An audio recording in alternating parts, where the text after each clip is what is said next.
So, hi guys. I want to kind of introduce you to someone that you know about through my postings, but you've never met before, and that's Andrea. Andrea and I met a little bit over 6 months ago, maybe a little bit longer. Lot longer. Yeah, maybe a little bit longer. February. Okay, so I'm not great with time. And Andrea took on the task of helping me train for the New York City Marathon, not so much what I thought originally was as a running coach, and she is a running coach, but what we discovered was a whole world, or what I discovered was a whole world of what she really was able to help me with in this past year. And the running started out as what our relationship started with, and it's evolved into this amazing, for me, a transformation in so many areas in my life. So I asked Andrea to join me in the journey over the next, I don't know, it's like 8 weeks or so before the finale, and for she and I to kind of talk about what the show is like this year, Temptation Nation, season 17, Biggest Loser. And what's going to be neat is we're going to just kind of see what's coming up for us in terms of what she's helping me with in my transformation, and what kinds of things that she sees that she can share with other people as well. And so this is not scripted. It's like reality. There's no scripting. So I have no idea. We don't have any major plan other than to have a conversation for about 30 minutes after each show. And that'll probably set up some blogging opportunities where she will write some things separately and I might write some things, or we kind of riff back and forth. We're probably going to do a webinar at some point in time, which will be fun. And what I'm really excited about is she's going to join me at the finale on February 22nd. So it'll be our first experience there, and it'll be a lot of fun because she'll be there and she'll come to the after party and all that stuff. So anyway, the only thing that I wanted to do was I watched the show, and obviously I have a different perspective having been on it, but I wanted to be able to get some thoughts from Andrea and what she got as impressions. And we're just going to kind of see how all this evolves, and I'll hop in, and that's just, so that's what it is. So anyway, that's the introduction, long-winded, but now you kind of know who Andrea is now. And over time, you really get to understand what she's about, as I've gotten to understand what she's about. And she doesn't kind of explain everything right up front. It kind of gets revealed when you really are ready to receive it. So anyway, now I'm going to be quiet. So Andrea, so the show was last night. I know you know it. I know you're a big fan of the show. You and your sister are big fans of the show. Just talk to me about it. Talk to us and tell us what you were seeing or whatever. I found it very unique this season, and I couldn't have been more timely because it just got repetitive, the same thing. And you started getting a feeling originally before they came out with this season that it's going to be the same scenarios where you see people that are great in this world of reality TV, and a year from now when they're back home in their reality, everything has gone back to the way they were. And it was kind of very interesting, and I'm forgetting the woman who said, it might have been Toy who said it, that when Bob first gave the temptation of $5,000, she just said if she took it and went home, she would just eat herself back into a hole. So the recognition of, I can't do this when I don't have the help, because there are too many temptations out there. So that was actually really kind of cool about it, the way they did it. And it was just, even though in the beginning to me it was like, no one's going to go for the money in the first thing and say goodbye, I'll see you later, because it's all about the unhealthy, and they're there for a reason. So that was really cool. The other thing that I loved, and Alison Sweeney, she was great in her role. Yeah.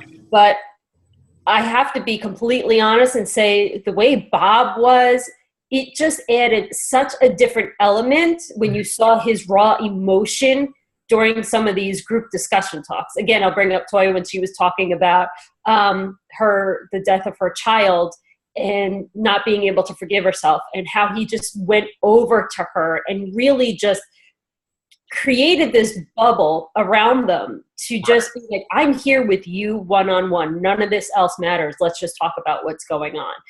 You don't get to see that in real reality. Most of the stuff they do, they play for the cameras. And again, that's my perception as, just as a spectator watching the show. But that to me was so extremely sincere that it did not seem like it was, let's stage this for the cameras. That's a good point. And I had done I was tweeting during the show, and one of the things I had tweeted was a hashtag about Bob is the real deal. And it was hashtag head and heart of gold. And that's probably what's unique with Bob, is that he has all of the now, 16 seasons of experience and all kinds of things that he's done. So he knows what to do and what to push people. But he has literally a heart of gold. So that's not TV. That's not made. Nothing. And Bob and Jillian, same thing. Nobody on that show is an actor. So what you're seeing is real. So even if the cameras try to do certain things, it doesn't. People get it. So I'm glad you picked up on that. It's real. Yeah. The other thing that it was funny, the way that you talk about the realness and who they are. Let's talk about Jen, the trainer on here. Yeah. The way that she talked to the people, and I started tweeting, and just so everybody knows, I'm in California, so I'm 3 hours behind Jay getting to see this show. So I stay away from all social media because I didn't want to see anything and just really be able to take this in for myself. And I'm really about the grand perspective of energy. So let's talk about that for a second, if you don't mind, Jay. Yeah, that'd be great. As you know, it's really about, everything comes down to the energy that each individual person has, how it affects their thought process, and when their thought process affects their emotions, and those emotions affect their actions. So when people can't do something, when they feel that they're beating themselves up over it, that's very low energy. When they're excited to do things, they're really engaged and they really want to grow and learn and get stronger. That is really all about that anabolic energy that's lifting people up. Jen was awesome with that, with everybody that she picked for her team. Sarah, from the very beginning, when she started crying and saying, "I'm not worthy of being picked." Oh, wow. I so thought of you. I mean, when I'm watching this show, and all I can do is here's Andrea on my shoulder, all those catabolic things, Yeah.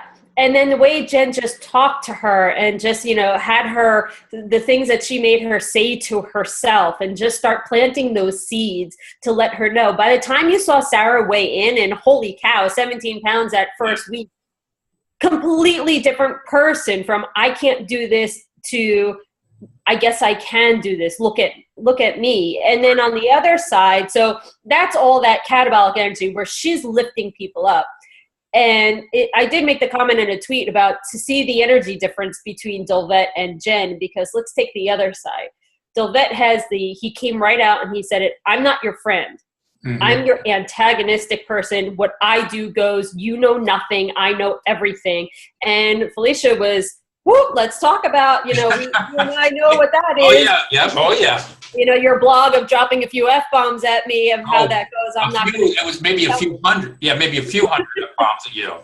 So that was really interesting to see that because, well, to be honest, let's look at the end result at the end. They had an 8-pound advantage and they lost versus Jen's team. Now, Felicia might have been, she was going after Gillette saying, "I'm going to do this in spite of you. You're telling me I'm not doing anything. Screw you. I'll show you I'm better." That's his tactic. That's the way he wants people to go after it. He wants them to believe that they could show him that he's better, that they are better than what he says they are. And it works for some people. It's that instant gratification. She was able to show him. Now what? She's got to go back in the gym with him. She's got to listen to see what he has to say again. And is she going to want to fight with him this whole time? Or is this relationship now going to change?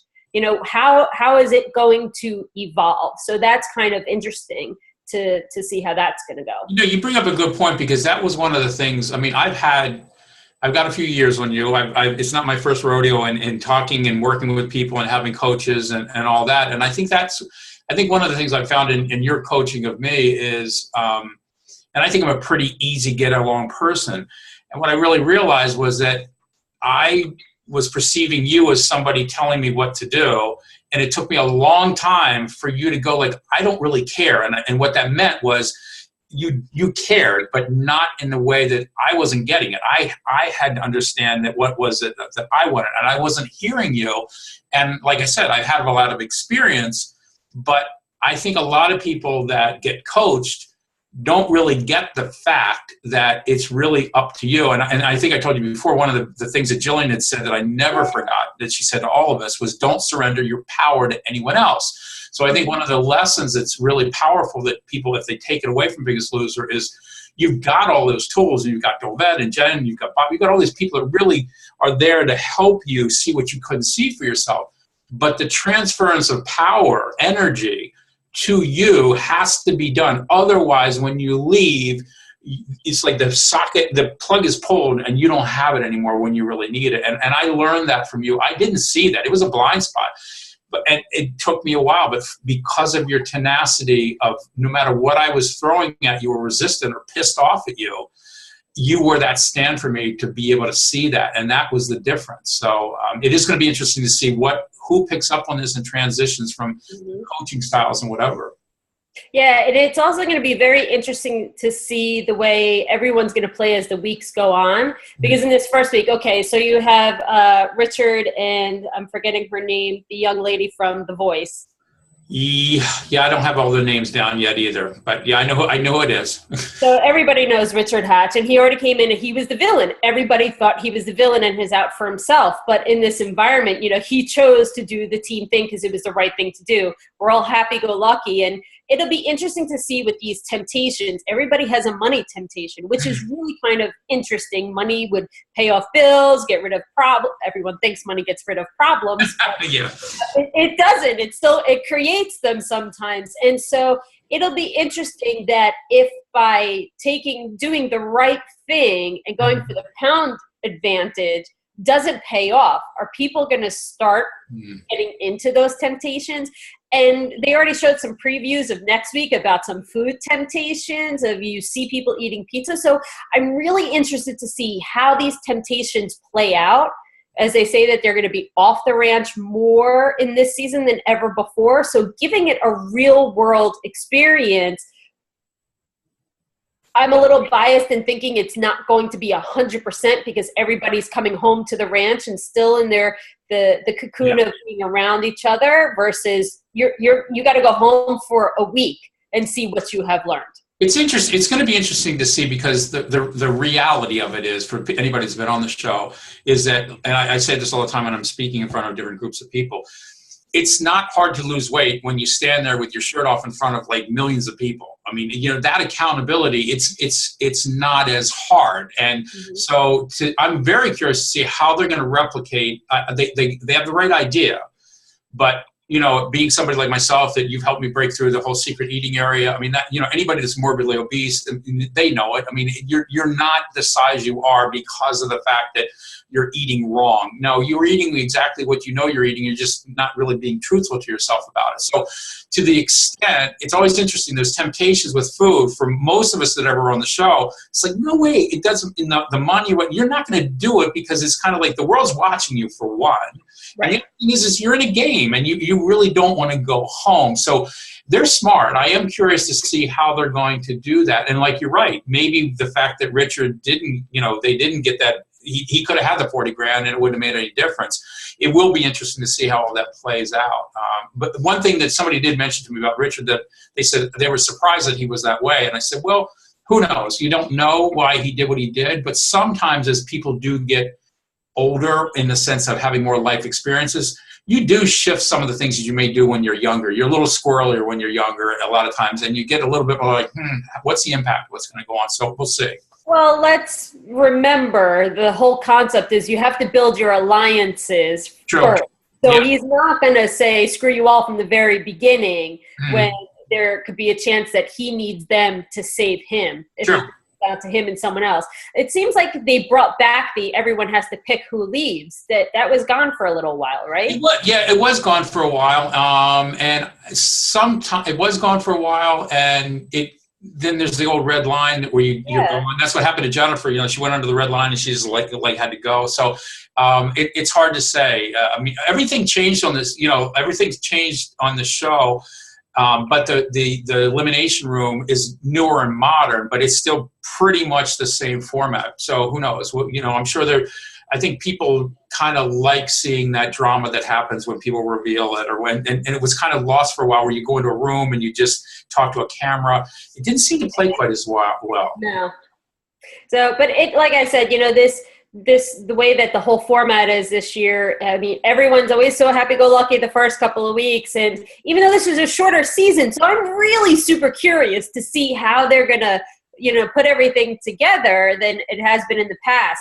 Yeah. See, we normally would see what's week 2 could actually be a little bit later on, to see how the personalities are really starting to come out, whose energy is high, who is low, what's influencing all the people, how some people really do well in these group settings and the challenges that they really love, and how is the environment really conducive to the temptations versus staying strong. You talked about it. It's really easy when you're in a house and that's it. There's no place to go, no TV, no family, no, hey, what are you doing? Let's go grab a drink. You're very focused. And now all that is gone. So how much their environment that they're being brought into, what is that going to look like? The other kinds of things of like the physical injuries, how people work with that. We already saw like within the first few minutes on the treadmill, forgot her name as well, like she had to get off and lay down for a little while. It was too much. And so there's a lot of great things to anticipate. And, this is just week 1 of the 8. So we can make as many assumptions of what's going to happen. So I'm really looking forward to more conversations that we're going to have to see and share some of what really plays into how the voting goes and how the weight loss goes, and maybe hopefully trying to pick up what's showing up for people and why they're not losing the weight. Like Toy and Bridget, who went home, right? So Toy even said it. She's like, it took me a while to be here. Yeah. And wasn't fully engaged. And Bridget, you didn't see her at all. They didn't, she was no quiet wallflower in this. They didn't really give her a lot. Is her name Bridget or Brittany? Oh, was it Brittany? I'm sorry, Brittany. Obviously, we're not scripted. Yeah. It's hard to forget a name like Toy, but Brittany, yes. So, but that it just goes to prove to my point that she really wasn't a focus at all during the show. Like they showed her when Toy was talking, the relationship there, and she just, I don't know. Maybe that social environment was such an influence on her. She just didn't want to be a part of it. I will tell you that it's interesting, and I hope this happens. I know the producers. I know their intent. Yes, it's like anything else in the United States. We live in a capitalistic society, and there's a company, and they need to make money and profit. I mean, we all do. We all want a paycheck, whatever. But I do know that the people that are behind the show, from Dr. Huizenga and J.D. Roth, one of the original producer, and so many of the people, Bob and all of them, they really do care. And so what I'm hoping is what it seems to be, what my guess is, and it kind of was last night, is more conversations. Because what we found is, we've talked about this before, it's not what you eat half the time, it's what's eating you. And a lot of times that doesn't come up and it's not discussed. And what I'm seeing from what happened last night, and knowing Bob's intent, and I really believe the producers would love the show to have more legs and more life, is it may be short, but this could be where they really decided maybe it's more about what is the quality of what they can do versus, our season 11 was the longest ever. It was 21 episodes. It was a long time, about 8 months of time. But it might be that they're really going to try to dig in and do a deeper dive into the real issues. What's behind the thinking before the eating? What are the things that maybe they could help in that environment so that people make some shift or change so that it's more lasting? Yeah, kind of going back to our 5 questions. I always yes, you and your 5 questions. But the other thing, when you talk about the quality versus the quantity type of thing, and the quality of it, I found that very interesting that they're having everybody's stats up on the wall displayed on TV screen. Yeah. Now, let's think about this. How is that going to impact people if they're constantly worried about what it says up there versus what are they really doing for themselves? Okay. So I think it's a double-edged sword. It's great that they have that ability to really see what's going on, but if the focus is not on what they're really doing for themselves, and the focus is on hitting certain target numbers, and I have to be here so I can lose this weight, that plays a whole mental game with people too on where they're focused and they're worried. They're more worried about numbers than what's going on with them. Well, it's an interesting point. Marcy Crozier from our season, who manages a monster gym out in Indiana, they recently installed a thing called My Zone, and Marcy's been in that industry forever, and she's like in love with My Zone, and I know a little bit about it, and the whole quantified self, the whole tracking part. You're right. You can have from one obsession to the next, but I will tell you that any time for myself that I actually track and pay attention. Which is what happened to us on the show, because we had at that time we were using Fitbit, which moved into Jawbone, and you saw what your burn was, and you started to see. So what I find is that you're right, that could mess people up, but it's like anything else that we know. It's a tool, and I think that's where a person has to be aware that it's one of the things, but like what you said, it's not going to be the thing that's going to make that difference. It's going to be your thinking, it's going to be the conversations, it's going to be the level of honesty that you have. And that's why somebody like myself, who has plenty of experience, I realized like I wasn't where I wanted to be. I got stuck. And for all of the knowledge that I had, what I really realized was I was missing something, and I was missing a coach. I didn't have someone else. That's where you came into the picture. And what was great, which is what you do, is it's all about what I'm thinking, what am I saying to myself, the words, the energy that I'm using. And I think hopefully, like what you're bringing up, the numbers are there. That's good. But hopefully, back to the quality thing, they're going to really make sure that this season there is that level of really digging deep and getting people to really get clear. They're not going to fix it all, but if they can get people to be honest about it, there's a chance for that transformation to happen, not just there, but when they go home. Right. Well, yeah, I know. I'll give you the kind of thing of when it comes to that, as I always comment on, so a lot of your Instagram pics I think the most recent one you had, like of all your steps, and I said, I can't wait to see all the squats you do. Yeah, I know. I saw that. Quality versus quantity, right? So you could do half the amount of squats and get a higher rate of heart rate burning, right? Heartburn, but heart rate, that moving along versus this taking 600 steps. So it comes down to the quality. So are people doing it? It's funny. This is Jonathan Baylor, who wrote The Calorie Myth, and I met him right a few years ago. Jonathan's whole thing in here, and I've never really done it well, but he's got these exercises of eccentric exercises, and basically these eccentric exercises are like 10 minutes or 20 minutes. And so, he's a big proponent of that. So once again, like what you said, I think it is tough because I find for myself, part of the reason why I like to walk or run or do things for a longer sustained period of time, for whatever reason, it might be the hook that I got from being on Biggest Loser, because I was in a state of movement and it felt good to be in movement. So sometimes for me, movement is like meditative. So, but I do get that. There's a big difference between going through the motions, which, as you know, a lot of people attend going to the gym. And then if you actually are going through something like CrossFit, or you're going through something that's, really intensive, you still get that high. But there is that trade-off. Definitely there's the trade-off of like, how much am I using my life energy to be somewhere, that's in some box in some particular place, so right. Yeah.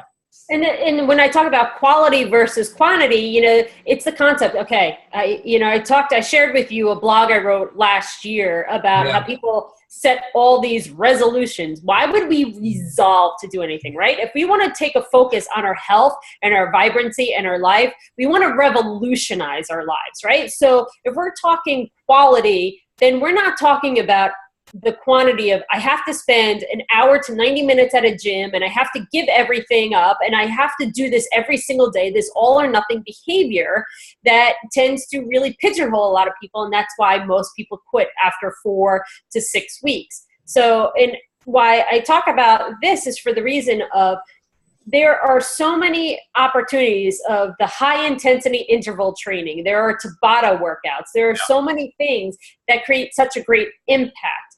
But we as a society are conditioned from all these things. You have to get at least 45 minutes of exercise a day. And then, so when we're looking at a show like The Biggest Loser that is so motivating, so inspiring, all these things that you see people do, it also is giving off this, I have to spend how many hours in a gym all the time? And so I want people that are out there to also see that you don't have to do that in order to lose the weight that you want. Which is true, and which is true, and I agree with you 1,000%. I'm also going to say, and if you look at that post that I made this morning when Gail and I got on the phone, and I didn't know how long the phone call was going to be, and I was on the couch and having my coffee and whatever, and all of a sudden I'm going like, wait a minute, I know Gail and I are going to be in a long conversation. So literally, I walked 2 miles, through the house. So there's a case in point where, it is a way. In that particular case, multitasking doesn't always work, but in the case of being on the phone talking to somebody, you can be in that conversation, and so that's one of the things that I think a lot of people don't realize, that they said, like I was sitting there in the Today Show, they were talking about, I don't have time, nobody has time.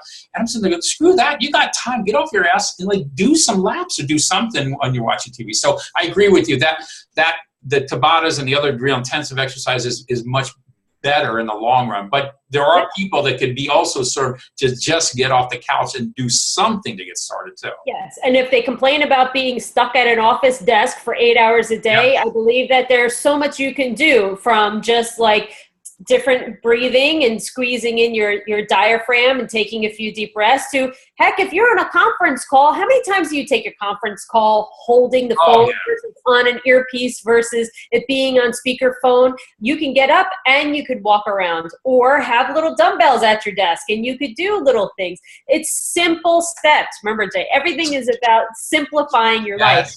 And Bob even made a comment about it. I think it was in the article that you sent me, or something else that I was reading, that Bob said people don't have to, give up everything. Pick one thing. And how many times have I said, just pick one thing until you've accomplished that well enough that it becomes a habit before you move on to one. So instead of the all or nothing behavior, what's one thing you could remove from your diet? Take out alcohol.